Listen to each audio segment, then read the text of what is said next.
all our friends, associates, network all around the world. And good afternoon, some part of the world actually at this time as well.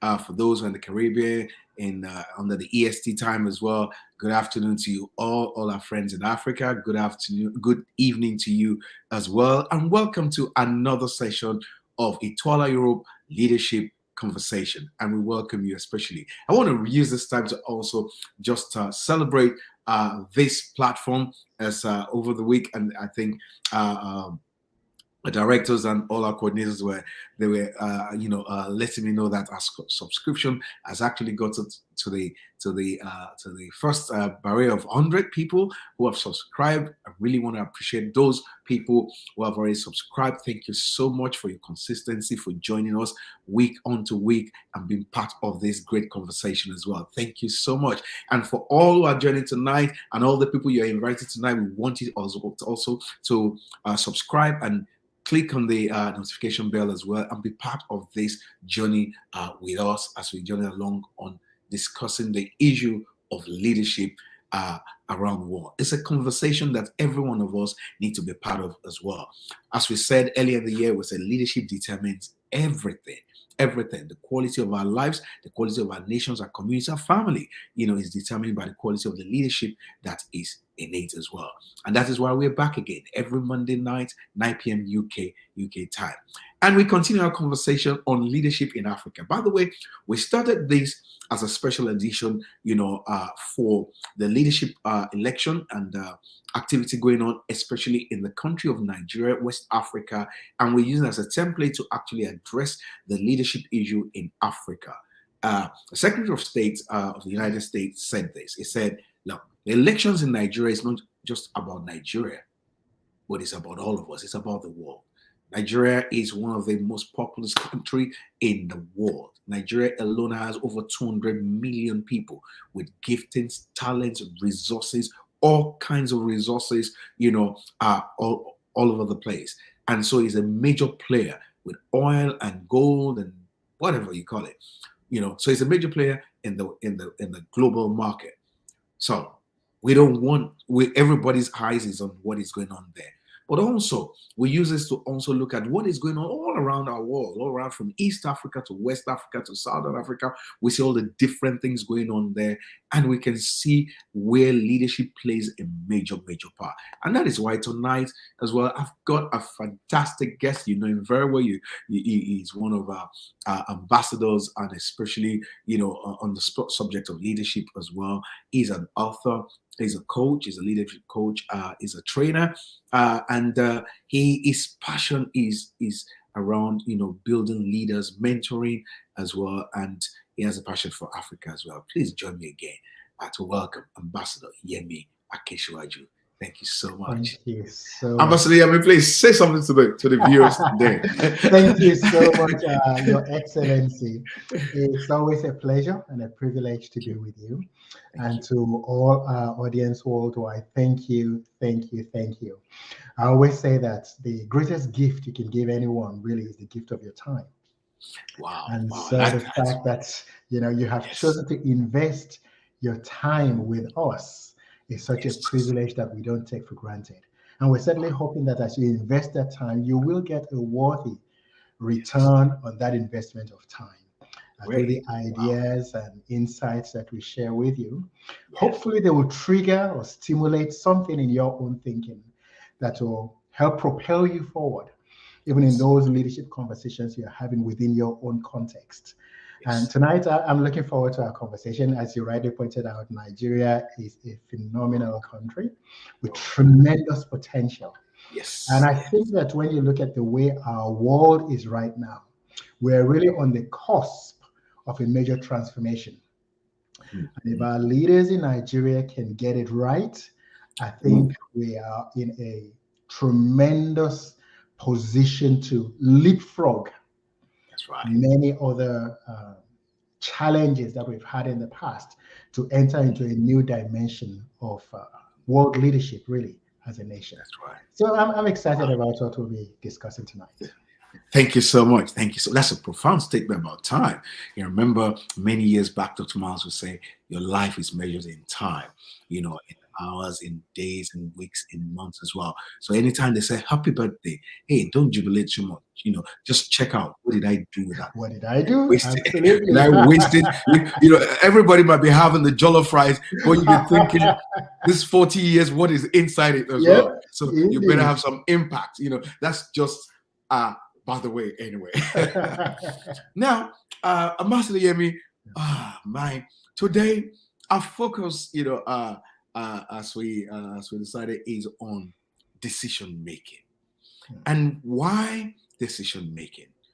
Because we're looking at all around Africa and we're thinking different things happening. The good, the bad, the ugly is there. And we're thinking, how did we end up like this? And for some, I went to, and I think I shared this with you sometimes long ago. I was in the country of Rwanda. I went to Rwanda, and my thoughts about Rwanda many years back before I went there was totally different. And I got to the place and I was shocked. And I'm thinking, how did you go from here to here? And the only thing they could tell me is, we invest in one thing. They don't have a lot of natural resources, but they said we have leadership.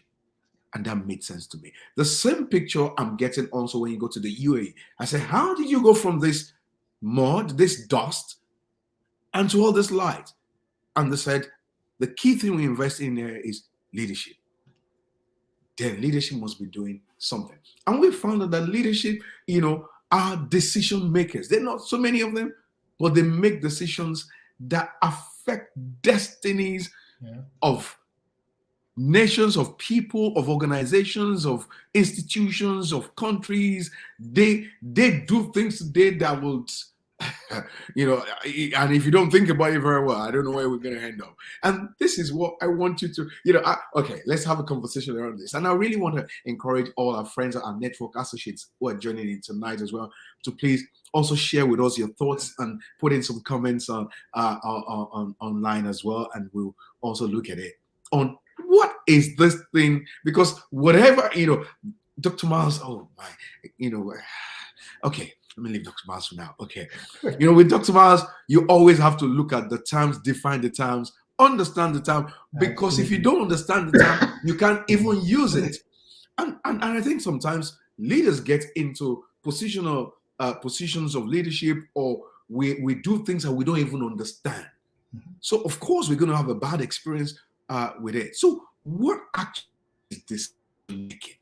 Every day making one decision. Some people made a decision to spend their time here tonight.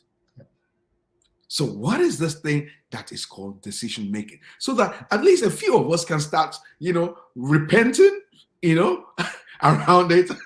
Thank you. So I'll leave it on your court. I might just add a few comments, to it. That's a pretty profound question. And it really does lie at the heart of many of the issues and challenges that our nations face, that our families face, our communities face, our businesses face. Decisions, quality decisions. Now, the way I like to think about decisions really is that it's a product of a number of things. One is a product of vision. Whoa, okay. It's also a product of your paradigm, as in your worldview. Yes, the worldview. It is also a product of humility. And I think when you look at those three key elements, you begin to see why we have some of the challenges that we have in Africa, particularly. That's true. One, what vision underlies the decisions that we make? Oftentimes, some of our leaders, like many of our leaders, make decisions that are so short-sighted, either because they're based on personal gratification or short-term acclaim for having undertaken a project, without thinking about the long-term vision and the benefit for the people. And the context of those decisions plays out over and over and over again. And so, for instance, you find out that, an example, you think about what's happening in Congo. Right. In Congo, a lot of the cobalt and minerals that are used for producing the the Tesla cars in the United States and around the world comes from Congo. God, Those nations in the West enjoy the benefits. that's true. But Congo, you have 8-year-olds, 9-year-olds working in the hot sun from the early morning to late evening, My God. digging with crude elements Yeah. to mine these minerals that are used in the West. And yet, the West will pontificate about environmental and social justice and governance. And yet, they do all of these, ignoring the context within which all of these minerals are being mined. So you have to ask the question, what is happening with the thinking of our leaders in a nation like Congo? Yes. Yes. So that tells you that the vision that they have for their people is so suboptimal that they're willing to cause even the most vulnerable in their community to have to endure this kind of life. Do The you think same they kind of even have issues we any have in vision? Nigeria. Do they have any vision at all? That exactly lies at the heart of the problem. And so when I hear decisions that are being made, oftentimes people complain about the symptom, which is the final outcome of the decision. But we fail to look back to say, okay, what underpins this decision? What vision do they actually have for the community? What vision do they have for the nation? Because the vision that they have will be the guiding beacon that That's underlies their right. decision. That's right. Very correct. So that's the Very first correct. element. Hmm. And so when I'm engaging with leaders or I'm having these sort of conversations, don't tell me about these wonderful projects that you're going to do, these contracts that you're going to make, how you're going to Yes. get a loan from the Yeah. IMF or the World Bank. The Yeah. first thing I want to hear really is, what is your vision for the people? Because That's right. out of that vision will flow some of the decisions you make, whether they are good quality decisions or awful quality decisions. Let me That's point something. Let me quickly put something in your heart there. Somebody was sharing with me and said that the decision making is the act of choosing, of making a choice with the best outcome for others and themselves. absolutely. And that just literally came out from exactly what you're saying, because people, if you're trying to make a decision, the outcome of that decision, have you weighed the pros and the cons of it? Absolutely. But why do leaders make such decisions without thinking? I mean, you said one of it really, that's lack of vision. And when you lack vision, Yep. oh my God, then we're blind. We make decisions Totally. blindly. Oh my God. Absolutely. It But you literally see, just one of the other challenges around that is this. See, the fact that I, as a leader, don't have a vision does not mean that nobody else has a vision. yeah. So the other parties that I'm negotiating with have a vision for my life if I don't. And so when you're negotiating deals and you're going into all of these contracts, because we don't have a vision for our nation, because we don't have a vision that is beneficial for our communities, we invariably make decisions. We invariably enter into contracts. We invariably enter into arrangements that are suboptimal for our people. They are beneficial for the other parties of the negotiation because they have a clear agenda of what it is they want to accomplish for themselves, for their businesses, for their nations. But our leaders have forsaken having a true, clear, positive, beneficial vision for our people. And that really lies at the heart of the problems that we face. The second element that we mentioned is the fact that there's a lack of humility in the way in which we approach our decisions. It is always said that how do you have How do you make good decisions? How do you make good decisions? Experience. How do you gain experience? Bad decisions. Okay. Whoa! And that is the So you challenge. just having an experiment with our lives there. Precisely. So, certainly as an example in Nigeria, we've had decades of bad experience. And yet there's a certain lack of humility to look back Yes. at those poor decisions and say, look, we got it wrong. We are willing to humble ourselves and Thank you. learn from the mistakes of the past.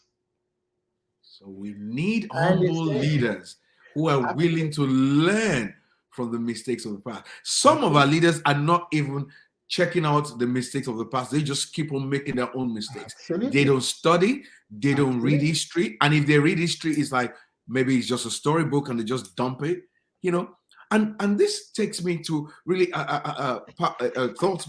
I'm jumping on top of you here as well. That's all right. because I can see. Well, okay. Let me reframe this.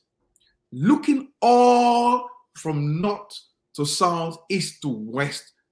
Let's take Africa. That's our focus. Yep. Are we saying consistently we keep on producing this same kind of leaders, visionless, blind? Because this literally, the result is what is indicating that. So you can come to me that I have a vision, but the result is not showing to me that, because the kind of decision that's been taken is reflective of the fact that we actually have this issue that you're talking about. Absolutely. And the two of them. So the first one you said is vision. The second one is the lack of this humility as well. Yep. What do you say? I mean, I agree with you completely. The way I would explain this situation is the fact that our leaders have not invested in developing other leaders. Oh my.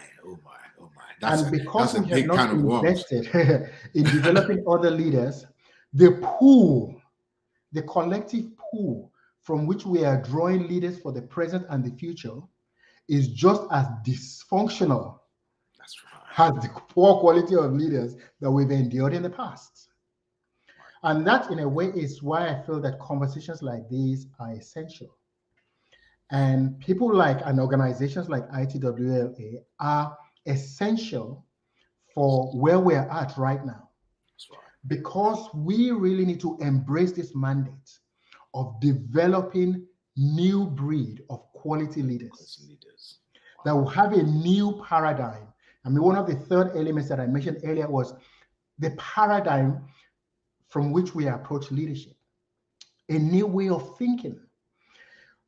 African leaders, we need to come to a place where we think for ourselves about decisions that are beneficial for our people. We Please can't say that again. Say it again. Say it, because I don't know where we need to think for ourselves about decisions that are beneficial for our people. Absolutely. I think the days of just going headlong into making decisions because some intellectual from the West or somebody from the university in the United States comes and says, this is what you ought to do. Those days are over. How do leaders make decisions to take an IMF loan? Please. I think that's part of what you're saying. Absolutely. And it's just crazy because when you look at the fine print of these loans that they take, you have to ask yourself, it's either there's personal greed involved, there's certainly a lack of vision for the future of the people, or thirdly, they're complicit in wanting to destroy the future of the people. And sometimes I struggle just to think that leaders will think that way, but that's actually somebody once said that when you have eliminated all probabilities, then the impossible is the solution that presents itself. So when you have explored all probabilities that, okay, it couldn't be this, it couldn't be that, it couldn't be this, then the final solution, no matter how palatable it is, has to be the answer that's staring you in the face. Tell Because me like I something. said, the logic Yeah, of the decisions that they make, it defies logic. it does. Okay, for example, I think I mentioned this on a program last week or 2 weeks ago.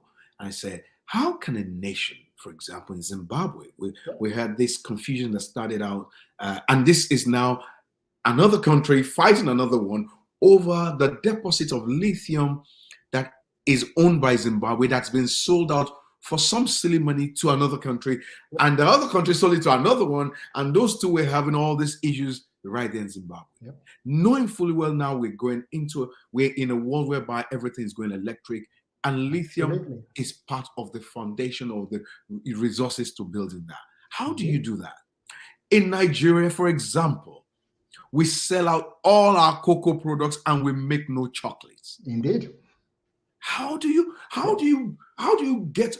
I was listening to a professor, economics professor, who said no nation develops by selling raw materials. Indeed. And we have become countries that master in just selling out all our raw materials and produce nothing. Yep. And these are leadership decisions. Absolutely. Now, it's interesting you say that, because remember something we mentioned earlier, which is that the paradigm from which we approach our decisions. Yes. And that paradigm, I believe, is a collective paradigm that we have within our nations. Because the truth of the matter is that there's something called the butterfly effect. The butterfly effect says that, look, a butterfly, flaps its wings in Brazil as an example, and it creates a hurricane in Accra, Ghana. Okay? You got to explain that to the viewers, okay? Yeah. Exactly. The idea is that seemingly inconsequential decisions that are taken, in one part of the world has a ripple effect, okay, that goes around the world. Right. So, which means that the decisions that you and I make individually within our contexts. So take, for instance, let's say Nigeria as an example. Yes. The truth of the matter is that Nigeria is the sum total of the individual and collective decisions we have made as a people. I hope Nigeria has made a good decision right now. I don't know what is going on. Well, I hope the decision they've made is going to be a beneficial one. Exactly. So as an example, we decide as individuals who we're going to vote for. That individual decision collectively arrives at who becomes our president. That's right. So those individual decisions collectively becomes who becomes the governors of states, who becomes the senator. And so those individual decisions, when you disaggregate them, have an impact, which when I think about it, you think, oh, it's inconsequential, it's just me making a decision. But no, it all adds up. Which brings us back to the fact that you and I, we need to begin to raise new leaders who have a different paradigm of approach, knowing that no decision that we make as leaders at whatever level is inconsequential. You see? Ambassador Yemi, let me, we got a few minutes more. We need to deal with this. So tell me, how do we address this issue in raising leaders who will be able to make some quality decisions, starting even from our families, our communities, our organizations, to our countries and nation. And I think we need to begin to look at some solutions. I might have to bring you back next week. But give us some pointers.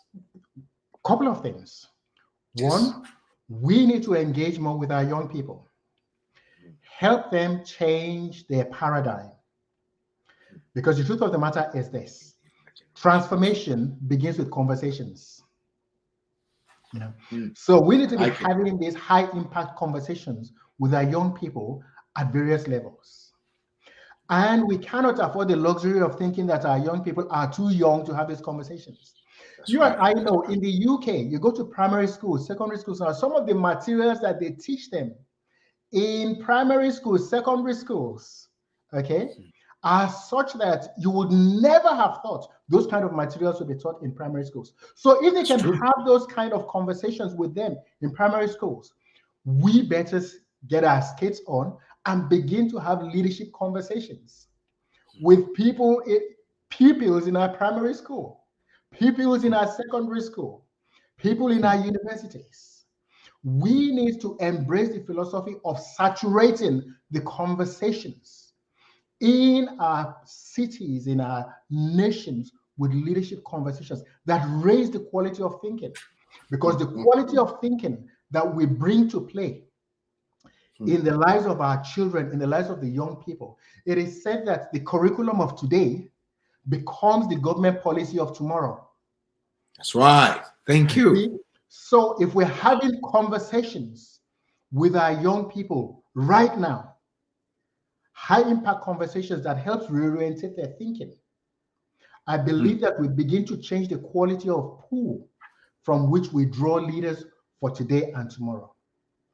Having high impact conversations with our Absolutely. younger ones from now, as early as possible, will begin Absolutely. to create a different paradigm. We begin to change Absolutely. the level of thinking.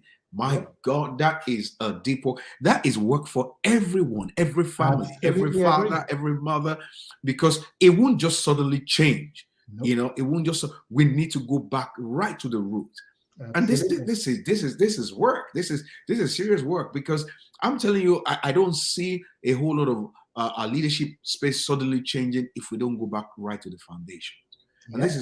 this is what you say. We need to saturate our cities, our media ways with leadership conversation. Begin to ask questions like, just like what you said, Yep. creating this sense of vision, of purpose in people. Because when you begin to, I'm trying to wrap what all the things you've been teaching us to, or you've been saying to us today. When you begin to have a sense of purpose, it begins to affect your decision making, thinking.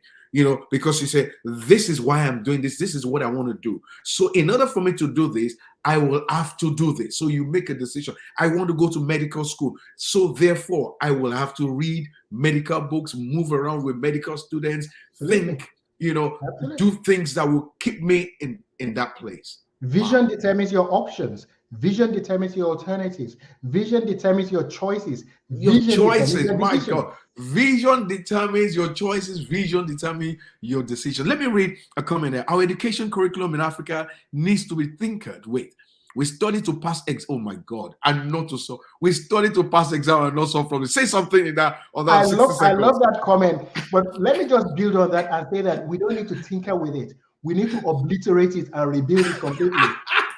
Mr. Akeoluwadare, did you hear that? We need to obliterate it. We need to remove it and rebuild it completely. We need a curriculum that is fit for purpose in the 21st century, Africa. It is said that there is no point in developing people or building a people for a world that no longer exists. We need to be thinking about what kind of Africa do we want for the 21st century, not building a curriculum for 20th century Africa. So And literally, so we need to the go. kind of things that This go is into those conversations will be completely yes. different. The things that go into the curriculum will be completely different. So we're saying we need to totally go back and revamp our education system. Absolutely. I mean, as an example, yes, when you look at TikTok, TikTok is very famous around the world, but most people don't understand this, that the content that you get in TikTok in China, where TikTok originates, is completely different from the content you get in Nigeria and Africa.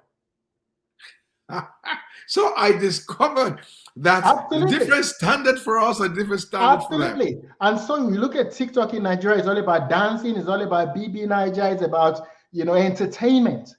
And yet TikTok in China is about educating, raising the value of their thinking, raising the quality of the education, using it as a tool for equipping their populace for becoming better and taking over the world.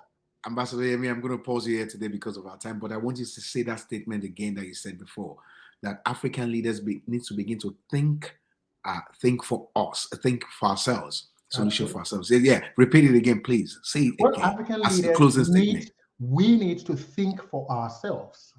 We need to make decisions for the Africa that we have a vision for the future, That benefits Africa, that that benefits benefits our. Africa, that benefits our people.